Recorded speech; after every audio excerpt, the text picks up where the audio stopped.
2500 বছর পুরনো এই কাহিনীর উল্লেখ আমরা ইতিহাসের একাধিক প্রাচীন উৎসে দেখতে পাই।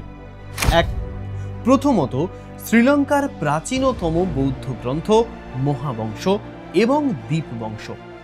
এই দুটি গ্রন্থে বিজয় সিংহের এই অভিযানের কথা বিস্তারিত লেখা আছে। 2.